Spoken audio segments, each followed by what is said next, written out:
काहे रे यार काहे मन मार के बैठल हुए भाई।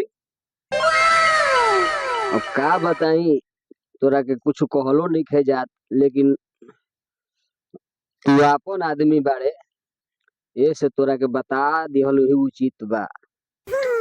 दुख के बात बा, बड़ी दुख के बात बा, मत पूछ कतना दुख के बात बा।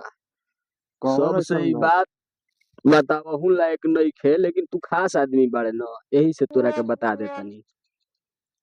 इहे बात बा कि मैं उराती खानी कहनी कि तनिका आजो, तो आवे के तो ठीक है कहनी तनिका सा भान भानाइल, लेकिन भान भाना के आ पायल उतार देलस। तो हम सोची कि जन पहलवा आवाज करी यही से उतार देलस, लेकिन जब हमारा भिड़िया पहलवा उतार के आइल तो ओह न लाते मुंह के कुटले बिया, ओह न कुटले बिया, बाबू की डाल से उठल बैठल